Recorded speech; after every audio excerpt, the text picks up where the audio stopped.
I was just like, this is just going to be dumb. And then I actually took a hard dive in, and they're genius, like pure genius. Dame la plata, plata. Cash, cash, cash.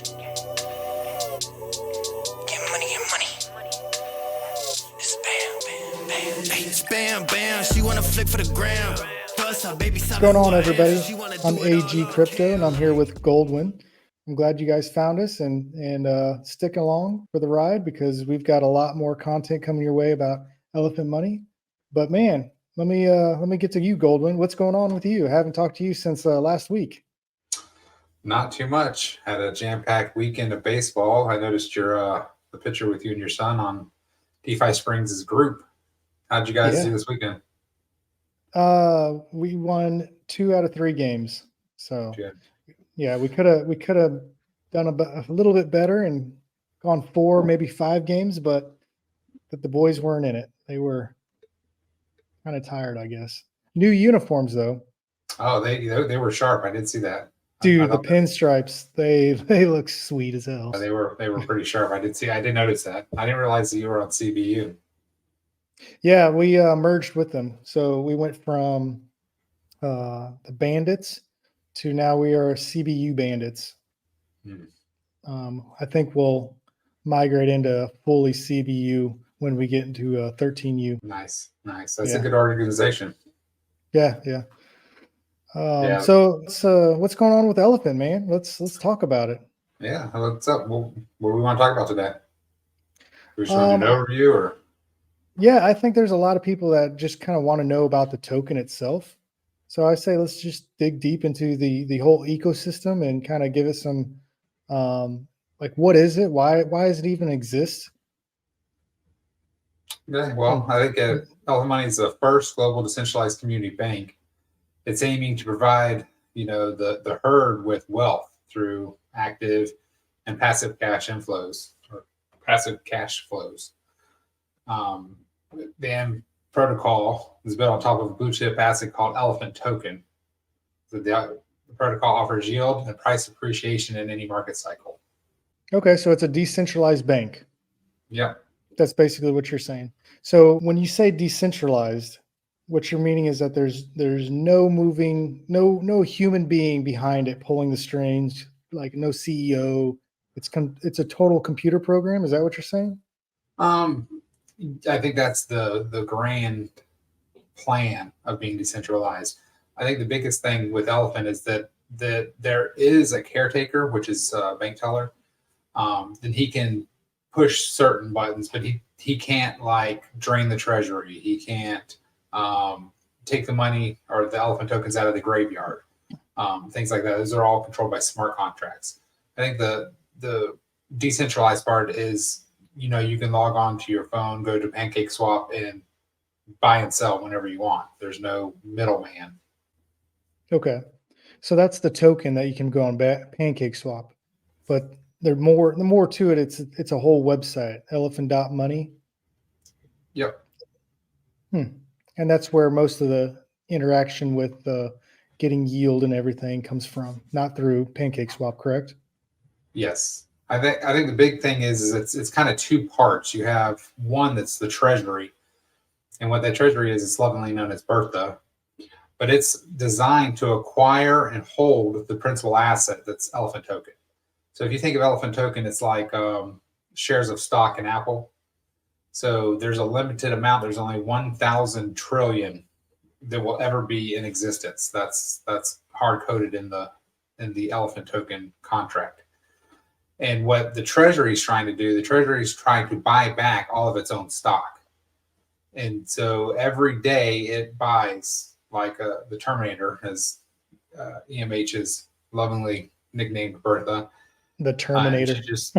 Yep. And what she does is she uses a few different ways.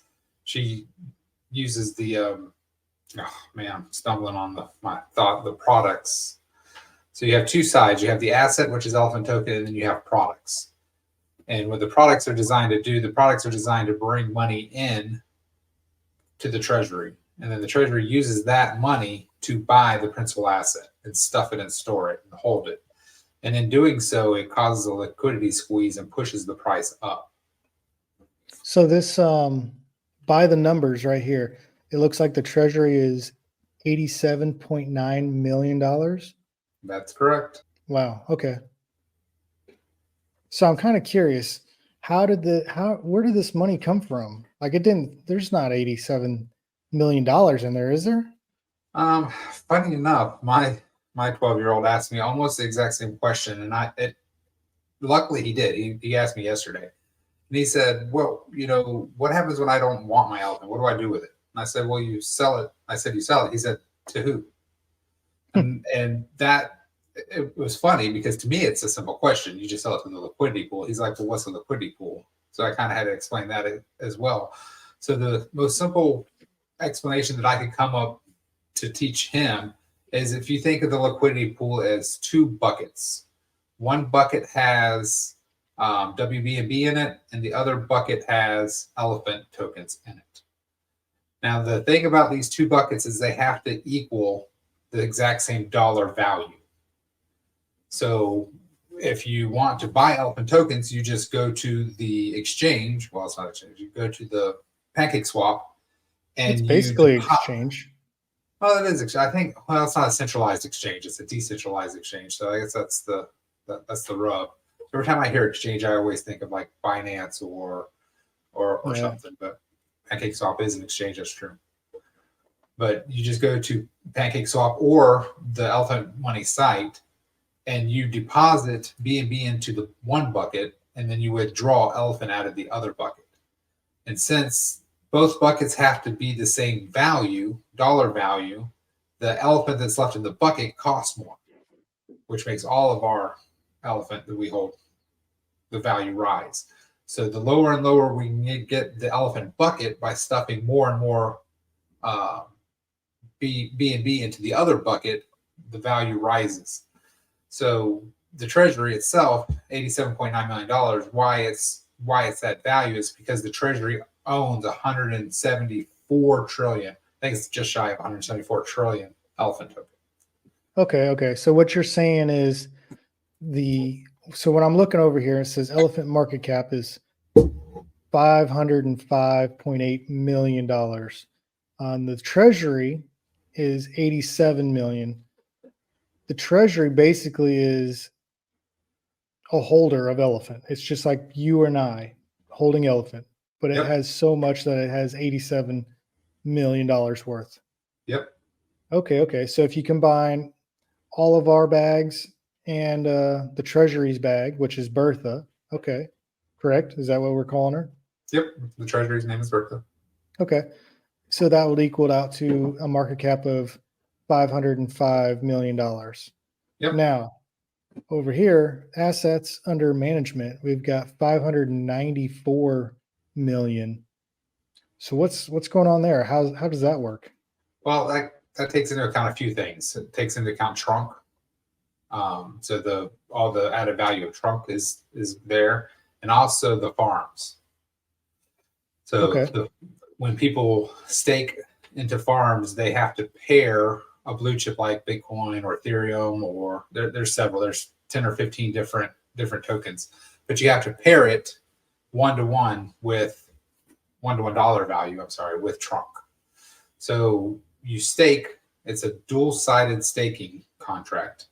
So you have to put, if you say $10,000 worth of trunk in, you have to put $10,000 worth of BNB in as well, and then you get credit for that $20,000, and then you would earn yield on that.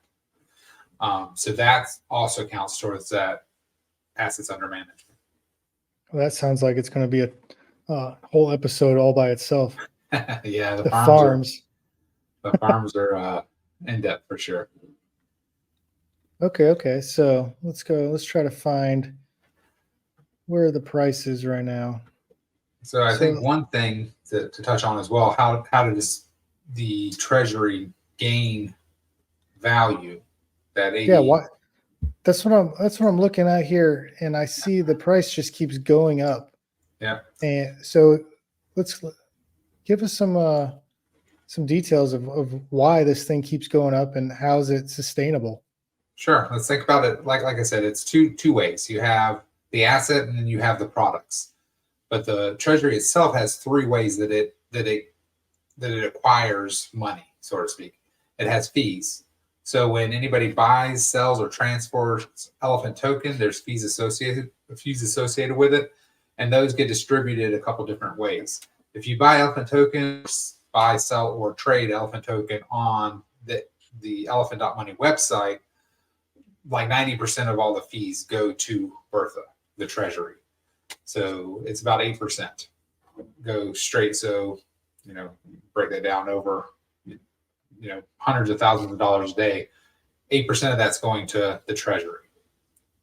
On PancakeSwap, there's 10% fees, and those are broken down slightly different.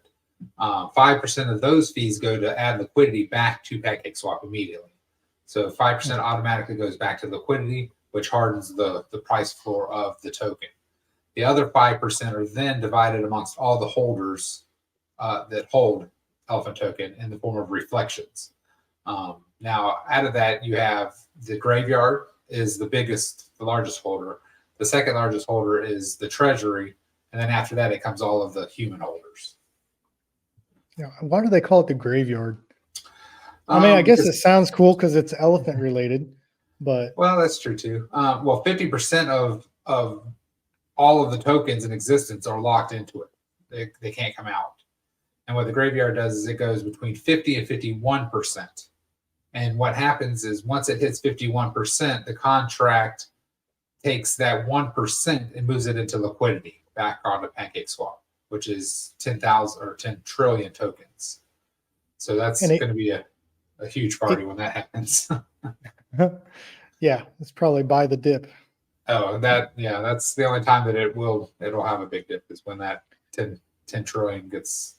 It actually only sells 5 trillion, but if it sells 5 trillion and then it bonds that BNB with the other 5 trillion elephant and increases the liquidity as well.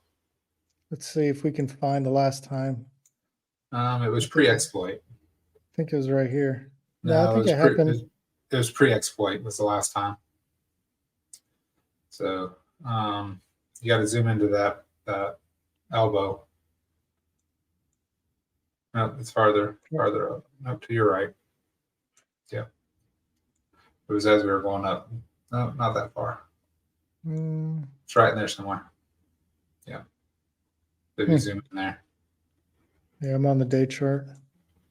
Yeah, I think the 4-hour chart shows it a little better. But so that 5% gets divided amongst all the holders. So out of that 5%, yeah, that looks like it actually. Out of that 5%, half of it goes to the graveyard. And then Bertha gets her cut, which is 17% of that 5%. And then the rest go to the human holders. There we go. There it is. Boom. Yep. Yeah, I got bought up pretty quick. Yeah. And in the future, because we know when it's coming. We know it's at like 50.56% right now. Yeah, so we know. Yeah, we know when it's coming, and everybody's going to be ready because it's going to drop the price, 10 or 15 or 20% immediately. I don't think it would be 20%. That would be kind of crazy. It's probably going to drop 5 or 10%. And then, everybody's going to be ready. So they're going to buy immediately and back up it goes. Yeah, the last way that the Treasury acquires money is through being a liquidity provider. So it provides all the liquidity. So when the fees that get paid to PancakeSwap, not all of those fees, but they get split between PancakeSwap and the protocol. So you have fees on the Elephant token specifically. You have the products that the ecosystem offers, and then you have a liquidity provider. So those are the three main ways that the ecosystem gets money into the Treasury. And the reason we have a Treasury is to keep the price going up, and we can use that Treasury to pay the yield on the other products, such as futures and the NFTs and farms and all that stuff. Well, the biggest thing is when you come into a protocol, you don't know who owns what. So like if you take Dogecoin, for instance, we know that Elon Musk has like 30% of the supply of Doge. So at any point in time that he wants money, he dumps 10% of his bag and he's going to crash the market on Doge, you know, and that's not good. So with elephant money, you have, 0.8% is the largest holder. The largest human holder only owns 8.4 trillion elephant. So even if he or she dumps his entire bag, that won't even be the same as like the liquidity or the graveyard. graveyard. Yeah. Interesting. And then the other interesting fact is that that specific holder didn't sell during the exploit. So they held there because they had 4 trillion at that time. And when it dipped, they bought another 4 trillion. So they actually doubled their bag at the exploit. Do we know who this guy is? The rumors it's Money Man.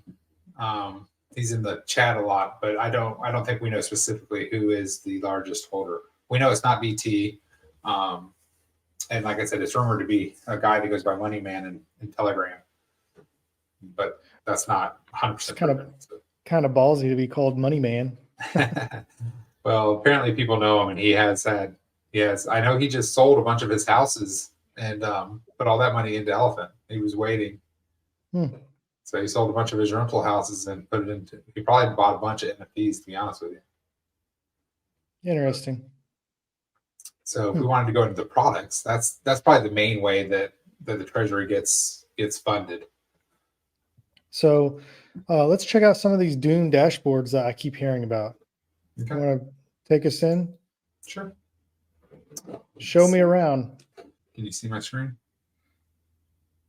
Nope. There you go. Okay. All right. So this is what we're talking about. Here's your price per million right now. So for every million tokens, elephant tokens, it's 50 cents per million. Otherwise, it'd be 0.00000050. Kind of an easy way to do it. This is probably one of the greatest stats right now. The change in price over the last 7 days is elephant is up 18.5%. Nice. So all those people that are worried about their 8.5% fees in and out, all they have to do is hold their elephant for 1 week and they're already at profit. So I have a lot of people that ask me, man, am I buying the peak? Is this thing going to come back down? And I have to keep telling them, I'm like, no, man, this thing doesn't come down. It's just going to keep going up faster and faster because of the supply shock. So I made a short video. It's about a minute long. Threw it up on YouTube last week, trying to educate what a supply shock is. But if you want to kind of go over details, kind of tell us what's going on here in the red and the purple. Sure. So the purple is the liquidity pools. There's 2 liquidity pools. One's a BNB and the other one's a BUSD. And actually, we didn't even talk about that. The ecosystem can do arbitrage between them to capture value. So that's another way that the system retains value. But the purple is the combined size of the liquidity pools, and the red is the Treasury. So if you look over here, well, we had this run up when they crossed the herd is named it the flippening, and that is when the Treasury becomes bigger than both liquidity pools.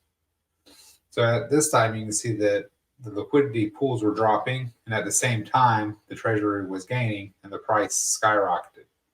So in the span of 30 days, the price 15x'd at this point. But what we talked about last time was this was proof of concept, right? The constant product formula, the more you take out of the one bucket and add money into the other bucket, the higher the price of the token, right? Like we were talking about earlier. So when the exploit happened, what they did is they forced Bertha to dump the Treasury with a mint redeem flash loan. So all of the tokens that Bertha worked so hard to buy got dumped onto the population, which drove the price back down because now the bucket with elephant had a lot more elephant in it, and the BNB side had a lot less BNB in it. So again, both buckets have to be the same value So when all of the elephant got dumped back into it, it changed the value of the buckets. So all of the elephant tokens crashed. The price of elephant token crashed. So this little gap here is when BT had kind of shut things down to do the audits, and then when it came back online, this is where we at, where the Treasury was. And then you can see that just over time, the Treasury kept buying, and the LP pools started dropping. Well, right here, this little peak is when futures started. So you can see two things that happen. A, futures is forcing the money into the Treasury, which is buying the LP. So it's doing twofold. A, it's increasing the token count in the Treasury and removing tokens from the LPs. So as we're coming down, here we go. The next flippening, that was a pretty big party on Telegram. And sure enough, what happened? Price started skyrocketing again. Boom. There it goes. To the moon. So you can see, like right now, we have the LPs only have 87 trillion left. As that gets lower and lower, again, we're depleting the elephant bucket. And as we deplete the elephant bucket, it has to have the same value as the BNB bucket. So here's a question for you. Let's say no one buys anything. Okay. Just everyone stops buying right now. Okay. The price of BNB starts going up. That would continue to make the price of elephant go up, or what's going on there? Because you said they both have to be the same amount in each side of the bucket. But if one is valued much higher, then what happens? Well, the same exactly what you said. So at this peak right here, BNB was at $450 BNB. Mm-hmm. So we were at 56 cents per million. Well, we're almost back to there, and BNB is now $200 a BNB. Well, how can we be equal? Well, we're equal because now we have twice as much BNB in the BNB side.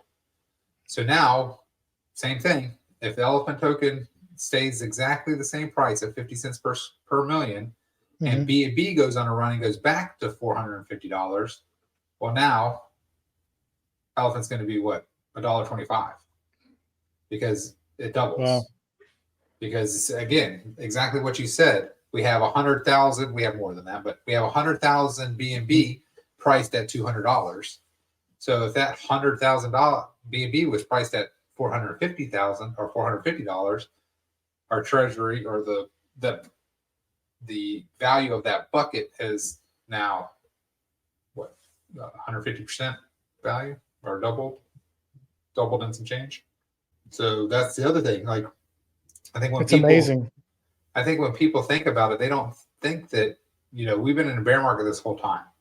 So BNB has done nothing but gone down, right? So when BNB when we hit the next bear or the next bull market and BNB starts running too, what happens if BNB gets to $1,000? Well, now we just 5x because of BNB. So just because of that, not because of other people. Yeah. Right. So think about it this way. I was talking to somebody and I said, even if you don't think elephant is going to 10x, let's say elephant just doubles. It just goes to $1 per million. So that's a 2x.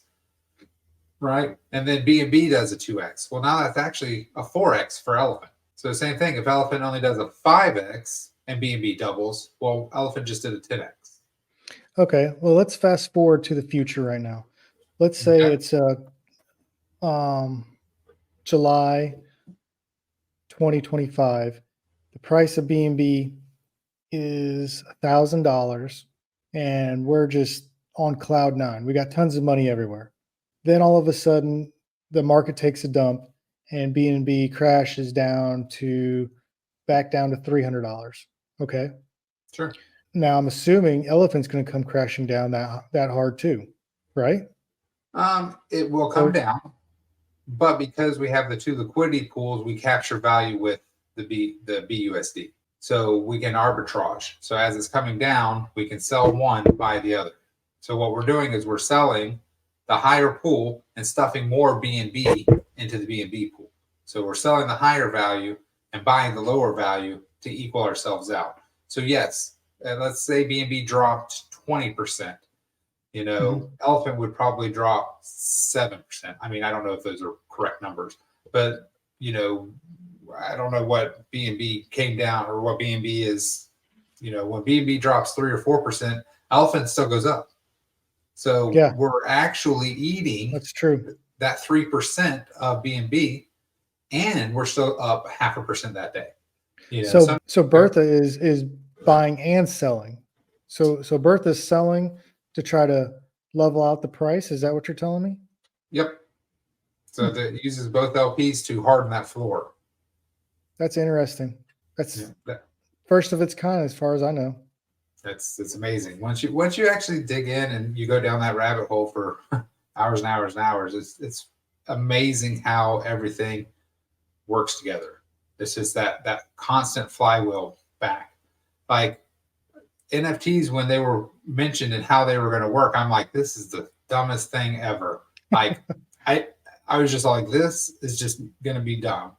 And then I actually took a hard dive in, and they're genius, like pure genius. Because right now, the Treasury already allocates the same amount for NFTs. It's 1% APR per year of the Treasury. So it doesn't matter if there's 30,000 NFTs. It's still paying the same amount from now forever. So it's already taken that hit. It says, hey, we're gonna delegate 1% APR of the Treasury to go to this bucket, the NFT bucket. So now it's already done that. So the first 10,000 sold, that $2 million went into the Treasury. Well, now every time on the marketplace one sells, or every time one mints, that's 100% profit that goes back into the ecosystem. Yeah, that's NFTs are going to have to be a whole episode by itself. Yeah, I agree. There's a lot to it. All right, man. Well, it's getting late. What do you say we call it quits and we'll pick back up next week? Well, next week let's look at this number right here. This is how many is actually in the LPs, 86.6 trillion. I'll be curious to see what it is next week. Do you have any predictions? What are you thinking?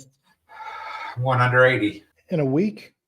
Well, I mean, it'll be 6.6.